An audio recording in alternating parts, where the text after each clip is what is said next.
O Jornal Estado recebe hoje o vereador Bruno Mesquita, do PSD, líder do governo na Câmara Municipal de Fortaleza. Muito obrigada pela sua presença, vereador. Quero começar perguntando sobre os últimos empréstimos que a Prefeitura aprovou na Câmara Municipal. São 5 empréstimos no valor total de 1 bilhão e 800 milhões de reais. A gente quer saber quais são as prioridades no uso desse dinheiro. Queria agradecer ao Jornal Estado, em nome de vocês dois, pelo convite, dizer que eu fico muito satisfeito, feliz em estar participando aqui desse podcast. Primeiramente, os empréstimos nós autorizamos, né? 1,8 bilhões, mas isso não significa que vão ser usados todos, não vão ser usados tudo, né?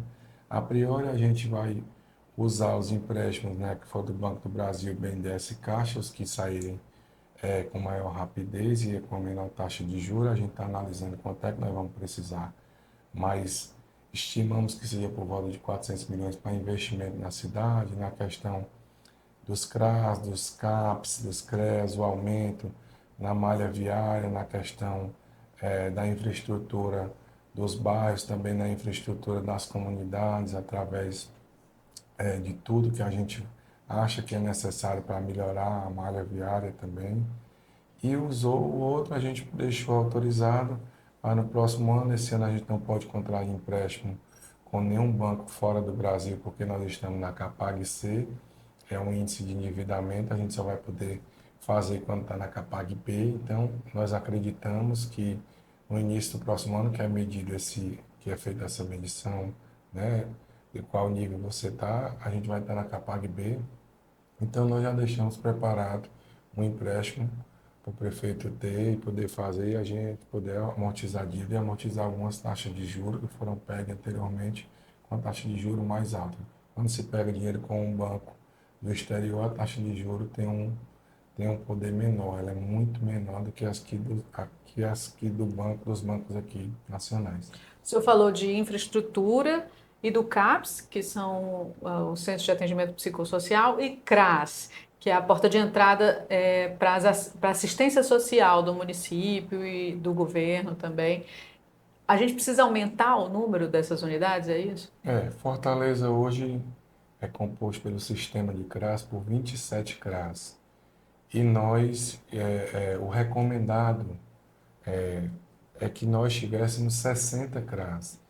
E a gente defende muito, nas conversas com a equipe do prefeito, nós, quando tivemos as reuniões, a gente defendeu com o prefeito ao aumento do número de CRAs, porque alguns bairros, grandes bairros aqui da nossa cidade, não possuem. Como nós só temos 27 e possuímos 121 bairros, por exemplo, o bairro do Zé Walter, o CRAS mais próximo é o CRAS ali do Castelão ou o CRAS do Mondobim. Então, a gente está almejando aumentar o número de CRAS para a gente poder trazer e chegar mais os benefícios na população da nossa cidade.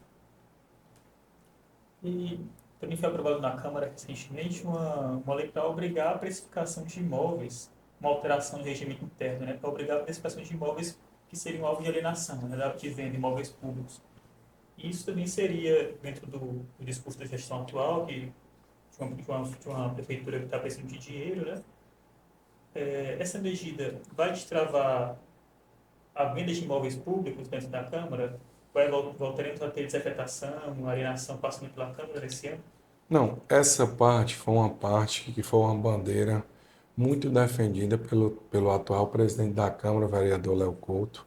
Isso, ele, como ele mesmo fala, ele batia muito na legislatura passada, porque a gente, quando via várias mensagens que chegaram, os preços do metro quadrado era diferente do que era vendido, vamos dizer assim, na praça comum dos imóveis, os que eram avaliados pelos corretores de imóvel por grandes pessoas especialistas no metro quadrado de Fortaleza. Então, toda essa circunstância, todo esse zelo, é uma medida do presidente Léo, combinado com o prefeito Evandro Leitão, para a gente zelar e o imóvel que foi desafetado, a gente para ter o pagamento do preço real, não o preço que é estipulado pela prefeitura. Daí, essa criação desses mecanismos que a gente possa ter o preço real pago e não o preço que as pessoas querem pagar. Vereador, uma das suas grandes pautas é a inclusão da pessoa com deficiência, atendimento, principalmente às crianças, até por conta da sua história, todo mundo sabe, dos seus filhos, sabe quanto é difícil e quanto é necessário esse atendimento. E o senhor fez uma meia-culpa, falou que no primeiro mandato não conseguiu fazer tudo o que precisava, não teve o apoio necessário. E agora, qual é a sua expectativa? O que que você quer fazer? No primeiro mandato, a gente, quando chega na Câmara Municipal, a gente tem uma expectativa de achar que a gente pode resolver todos os problemas que um dia a gente sonhou em resolver. E, na verdade, nessa pauta, a pauta do autismo, a pauta Down, eu tive uma grande desilusão, porque quando eu fui eleito numa eleição entre o capitão Wagner e o Sarto, e depois eu fui procurado pelo prefeito Sarto através do ex-deputado Roberto Mesquita, que foi o meu grande mentor, a quem eu devo o lugar que eu estou. E a gente entrou no consenso que eu ia compor a base do prefeito José Sarto, mas eu fiz algumas exigências. E uma das exigências que eu fiz foi que ele atendesse um projeto que foi o meu primeiro projeto como vereador de Fortaleza, que era a criação dos núcleos regionais de atendimento às crianças autistas. E o prefeito, com o passar do tempo, ele não desenvolveu isso, porque na época quem vivia, vamos dizer assim, vivia essa pauta comigo era a Natália, que era a primeira dama, que logo depois eles tiveram um problema, né, familiar e ela foi, separaram. Então, eu perdi, assim, a pessoa que dava esse suporte, entendeu? Então, a gente não pôde implantar todas as políticas que a gente achava, ou então, pelo menos, começar as políticas voltadas para esse público, que era um público que eu sentia, era um público que eu acompanhava, era um público que eu acompanho até hoje. E, após isso, quando eu votei no prefeito Evandro Leitão para deputado estadual, construímos uma relação lá na Assembleia. O Mundo Azul foi uma criação da Aline Azevedo junto comigo e a Natália Herculano. Depois a doutora Cristiane chegou com a sua inteligência, com o senso de conhecer a saúde como ela conhece por ser uma profissional de saúde. Ela aumentou toda a estrutura, criou o CIAD, incluiu as famílias Down também para terem assistência. E a gente pensando nisso, nós sentamos com o prefeito Evandro Leitão, quando ele ainda foi meu deputado, eu dizia que isso era uma prioridade para a minha vida, não só para a minha vida política como vereador, mas para a minha vida, tudo que eu faço, eu penso nessas famílias e eu pedi a ele, quando ele me chamou para dizer que ia tentar ser candidato a prefeito e disputar aquelas prévias ainda no PT, que se ele tivesse a oportunidade, se o partido, a maioria dele o escolhesse para ser o candidato a prefeito, que ele ia implantar políticas voltadas. E junto com a doutora Cristiane, eu falei do meu projeto e ela já conhecia também, que eu tinha conversado anteriormente com ela. E hoje ela está aí como, vamos dizer assim, nossa primeira dama, responsável por esse projeto aqui, esse brochinho, que é o projeto é o projeto Girassol. É um projeto que a gente tem o compromisso de colocar em cada regional um projeto Girassol. Então, estamos estabelecendo como metas esse ano que a gente coloque dois, mas a gente também hoje criou uma nova política também, a gente vai criar o centro de diagnóstico para facilitar as famílias. Gabriela, a dificuldade que nós temos hoje é do diagnóstico. Muitas pessoas falam no tratamento, mas antes de fazer o tratamento você tem que ter o diagnóstico. E muitas famílias têm filhos de 2, 3, 4, 5, 6, 7 anos que não têm o diagnóstico.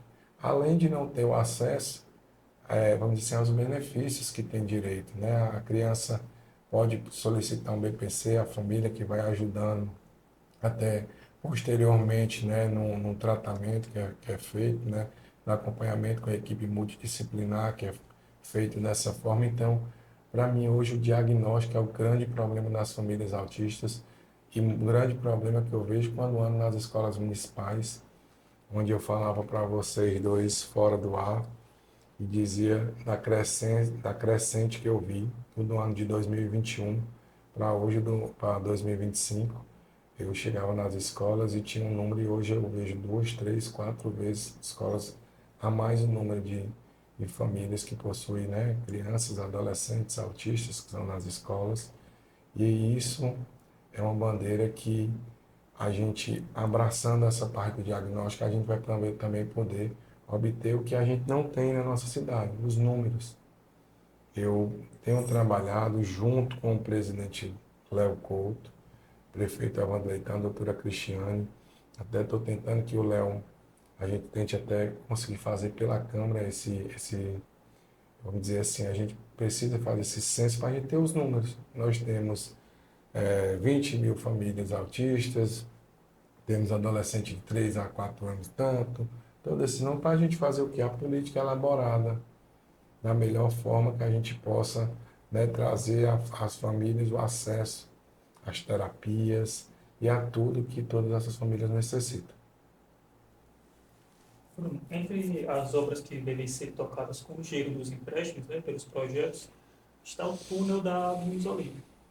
Queria saber se já tem uma previsão que essas obras comecem e outras obras, como dentro desse empréstimo também tem obras de infraestrutura do InfraMais, que é desse empréstimo novo do prefeito. Queria que você falasse um pouco mais sobre essas duas obras, né, tanto do túnel quanto dessa de infraestrutura. Essa obra do túnel da Domingos Olímpio, a equipe com o secretário André Daia está primeiro vendo essa parte de documentação e do empréstimo para poder, né, consolidar o que está faltando, que a gente, além de ter pego também, o governo federal subsidiou também com 76 milhões, então ele está fazendo toda essa, vamos dizer assim, todo esse encaminhamento para a gente saber o começo da obra. Nessa parte também, falo do Proinfra, a gente quer, nossa previsão é que até o início do mês 7 a gente já possa ter contraído esses empréstimos. E a gente vai ver quais comunidades, qual a maior necessidade para a gente começar. Então, tá nessa parte, vamos dizer assim, embrionária, essa parte mais de documentos, e a gente acredita, o nosso prazo que a gente dá é para a gente começar em julho, pelo menos a gente ter o diagnóstico das obras, o que, é que a gente tem que fazer no canto A, no canto B, no canto C, para tentar trazer, principalmente, como o prefeito Evandro Leitão andou, praticamente ele fez 3 campanhas, né? A campanha dele, quando foi candidato para ser do PT, ele andou por toda a cidade, todas as regionais, marcando os encontros do PT, isso é uma característica que o Partido dos Trabalhadores tem. Depois, na segunda, no primeiro turno, que deu para ele conhecer toda, na pré-campanha que ele conheceu toda a cidade também andando, e no primeiro e no segundo turno foi outra campanha onde ele pôde andar em cantos que ele viu muito a não chegada do poder público. Então, isso tocou muito com ele e alguns projetos ele já implantou, como há algumas semanas atrás, ou um mês atrás, a implantação ajeitou uma casa de uma pessoa aqui num projeto que é feito pela Habitafor, para ajeitar casas que as pessoas não têm nem dignidade, muitas vezes nem um banheiro. E a gente tem esse programa na Habitafor usando para tentar ajudar mais as pessoas. Inclusive, eu pedi a ele, eu estou tentando também que ele dê um olhar especial. Eu não tive ainda na secretaria com o Jonas por causa do tempo, apesar dele me cobrar muito, secretário na Habitafor, mas também que crie para as crianças, para as famílias com pessoas com deficiência, que tenham acesso também a chegar a essa política pública. Eu recebo muitas mensagens de mães, pais, avós, falando dessa dificuldade que muitas vezes tem de ajeitar o quarto de uma criança que tem autismo, para ajeitar o quarto de uma criança que é portadora de síndrome de Down. Muitas vezes a gente acha que tem que ser um quarto da maneira, mas tem a luz que tem que ser menos, o barulho tem que ser menos. Então, existem bastantes particularidades que a gente pode também ajudar através da Prefeitura Municipal.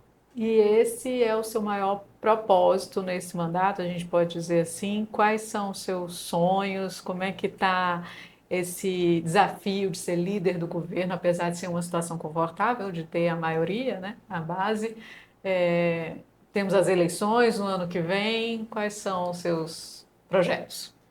Esse, a minha vivência que eu tenho de política desde 2008, 2009, que eu estou efetivamente na política. Eu fui chefe de gabinete do ex-vereador Roberto Mesquita com 21 anos de idade. Com 23 eu fui seu chefe de gabinete na Assembleia. E a gente pensa que tem uma experiência, né, que possui uma experiência E quando a gente vai ser líder de um governo, muda tudo que a gente pensava. É uma situação totalmente diferente, é uma situação totalmente nova para mim. A gente está estudando, se aprofundando. Tive que montar uma equipe mais, vamos dizer assim, mais robusta, com experiência. Daí tem o Antônio José, que é nosso advogado, tem o Heitor, que trabalha com ele, tem o Edivaldo, que é nosso jornalista e advogado, tem toda a equipe da prefeitura, de cada secretaria, que nos dá o suporte também, muito através do Ciro na comunicação. E tem um diálogo com os colegas que compõem a base, que têm o mesmo pensamento que você, que andam junto com você nas matérias do governo e também respeitando os colegas da oposição que fazem o seu papel, que fazem o seu trabalho. Você tem que respeitar também as diferenças e eles têm lá feito o papel deles com muito respeito, com muito diálogo. Eu tenho tentado conversar da maneira, a minha liderança, que é composta pelo vereador professor Nilson e o vereador Aglailson, a gente é composto pela questão de conversa, de diálogo. Muitas das vezes a gente vê uma emenda de um projeto que é bom para a cidade de Fortaleza, bom para o município, bom para as pessoas, a gente aceita, acata, coloca no projeto, a gente não quer saber o DNA da emenda, se é de situação, se é de oposição, a gente quer saber que melhora o projeto que veio da prefeitura. E esse é o papel do legislativo. Também a interação que eu tenho muito grande com o presidente Léo Couto, a gente hoje faz tudo muito conversado, tudo muito interagido, e também com o chefe de gabinete do prefeito, vereador Eudes Bengel, a gente faz tudo combinado, e tudo que eu faço também tem lá a conversa com o secretário de governo, para mim, uma grande referência política, o Júnior Castro, é um homem preparado, um homem que já foi prefeito por duas vezes, então sabe o que é conversar com o vereador, sabe o que é ter o parlamento, sabe que as coisas como são feitas de forma objetiva. Então eles, todo esse grupo que eu falei agora, a gente vai conversando e respaldado na inteligência do Dr. Hélio, que é nosso procurador também, que está sempre nos auxiliando. Vereador, como é que está essa relação com a base antiga base do prefeito Sarto, especialmente os vereadores do PDT, e aí o PPCL que foi para a oposição, o Jânio que ainda não sabe se está na base, se é base ou se é independente, como é que ele está, e também alguns foi o amigo dele, como é que você está lidando com essa situação como líder, né? Com a Daí faz suas críticas dele, sendo... Eu não trato muito como fogo amigo, para mim não existe essa seara. O vereador Adail, eu conheço também desde a minha estadia na política, é um vereador que ele tem as suas convicções e ele as defende da forma mais vibrante possível. Não é o fogo amigo. O vereador Adail faz parte da base, é um dos vereadores hoje que me ajuda muito na condução, é um vereador de tribuna, é um vereador que tem um fácil acesso a todos os colegas, é um vereador que ele defende o que ele acredita e ele, quando acha de alguma forma que um colega foi injusto com a gestão que ele participou, ele defende. E semana passada um colega falou e ele foi, como ele diz, né? Ele foi para cima porque o colega tinha participado da gestão. Essa é a maneira dele. A gente respeita as diferenças, a gente não tem nenhum. Pelo contrário, hoje o vereador Daio é muito próximo de mim, ele defende o que ele acredita, ele tem essa característica, mas ele nunca é desrespeitoso. O Adail, ele é apaixonado pelo que ele defende. O vereador Jânio hoje compõe a base da gente, né? Está votando junto com a gente as matérias. O vereador PPCL, eu procurei no começo para ele fazer parte da base da gente, ele disse que ia ficar de forma independente, ia ter esse posicionamento a partir de agora. E o vereador PPCL tem um lado que ele é muito ligado, ele gosta da questão do bolsonarismo, né? Ele se identifica um pouco. Então, ele tem nessa polarização PT e PL, ele tem simpatia pelo PL. E o vereador PPCL fala para a gente na Câmara abertamente que também é pré-candidato a deputado federal. Então, ele está buscando o que ele acha melhor, o que ele acredita, e eu só tenho a respeitar. O vereador PPCL sempre foi muito cortês comigo, sempre foi muito atencioso. Algumas matérias eu entrei em contato com ele, conversei para ele tirar uma vista, ou para ele tirar um posicionamento que dava, que não saía da linha do que ele defende, e ele sempre foi muito gente boa comigo, sempre foi muito atencioso comigo. Então, o parlamento é isso. Eu tenho uma ligação praticamente com todos, situação e oposição, mas eu valorizo sempre os que compõem a base comigo, os que estão comigo no que eu defendo, no projeto que eu defendo. Eu sou ligado ao projeto do prefeito Evandro Leitão. Isso é minha função. Eu estou lá, ser líder, eu nunca pensei na minha vida. Eu sou líder porque eu sou líder do prefeito Evandro Leitão, pelo que eu conheço ele, por acreditar nele e por saber que ele é um homem de palavra e tudo que até hoje ele combinou comigo, conversou comigo, ele sempre cumpriu com tudo. Então, prefeito Evandro Leitão, a minha liderança é por causa da pessoa do prefeito Evandro Leitão. Eu não sei se eu ia ter esse atrevimento de ser líder de outro prefeito, que eu acho que a liderança você tem que confiar, como eu confio em todos os vereadores que compõem a base, da qual eu estou sendo líder, eu, o vereador Aglaílson, o vereador professor Nisso, porque a liderança do prefeito Evandro Leitão não é o vereador Bruno, é uma liderança compartilhada, que é pelo vereador professor Nilson e pelo vereador Aglaílson. Muitas das vezes uma matéria tem mais a ver com o Enilson, é o Enilson que vai na área de saúde. Uma matéria tem muito a ver com o campo popular, com, vamos dizer, com o servidor. Eu já peço ajuda ao Aglaílson, que já pede ajuda também a professora Adriana e o Vicente, que são da Seara. Quando tem questão de segurança, a gente já recorre ao Tony. Então, eu sou o líder, porque eu conheço os vereadores que compõem a base e cada um tem o meu respeito e a moral e me ajudam a fazer uma liderança. Isso falou que o PT só tem essa aspiração a deputado federal, né? Dentro da base, já existe essa conversa se o senhor é candidato ou se tem alguns pré-candidatos já mirando a Assembleia ou a Câmara dos Deputados, né, em 2026?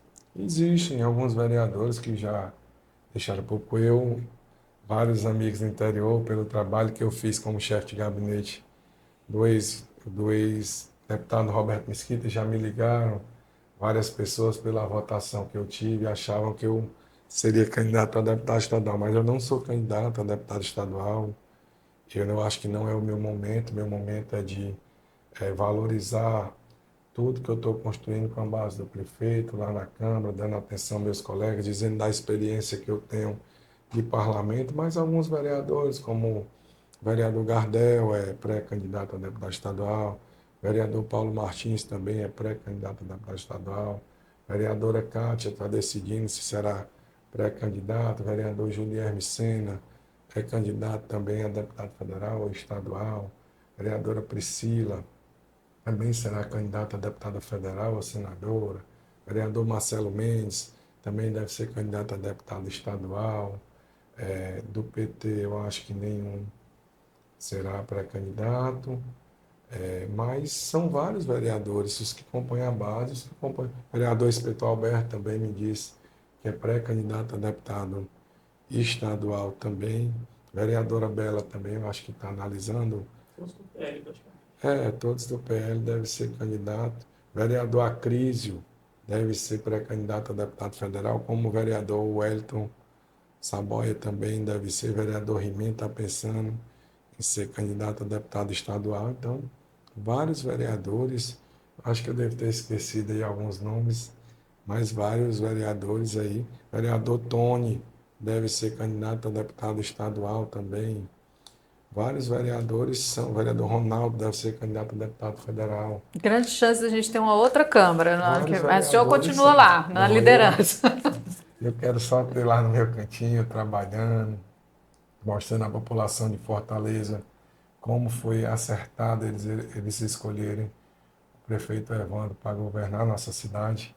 Eu não sou candidato a nada, apesar de muitas pessoas, mesmo eu fico muito feliz, porque como eu fui assessor, cheguei a vereador, as pessoas querem que eu chegue onde o Roberto chegou, mas a minha diferença, principalmente no talento, entre eu e o Roberto é muito distante. O Roberto Mesquita, para mim, foi o maior que eu vi no parlamento de conteúdo, de inteligência e de trato.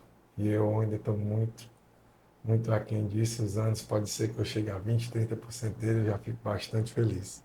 É bom é que ele honra, né? Sempre. Eu apoio. acho que tudo que eu sou na política, tudo que eu aprendi, tudo que eu evoluí, como ficar perto das pessoas, como valorizar o ser humano, como viver uma vida normal, sem luxo, sem nada, uma vida de andar nas comunidades que eu trabalho, final de semana com short, nela eu devo muito ao Roberto. Ele foi meu pai nesse sentido, foi ele que me instruiu, foi ele que me deu o carão necessário que para eu crescer, foi ele que me fez ser o que eu sou politicamente, né? E na minha primeira campanha ele ainda estava vivo e eu me tornei vereador e ele chegou a ver o que ele me dizia. Então, eu não posso nunca deixar de falar nele porque ele faz parte da minha vida. Muito obrigada pela sua presença. No Jornal Estado estaremos sempre de portas abertas para ouvir, para mostrar para o povo o que vocês estão fazendo. Tá? Eu queria agradecer vocês dois pelo convite, dizer que para mim foi uma honra ter participado. Aqui a gente pode falar um pouco do trabalho que a gente faz no dia a dia e eu queria agradecer ao prefeito Evandro Leitão pela confiança, todos os meus colegas que compõem a base do prefeito, pela confiança, pela estadia, pelo dia a dia. Muitas das vezes tem um dia que a gente está mais agitado, um dia mais calmo, um dia mais simples, mas sempre eles estiveram muito do meu lado e me dando muita força também.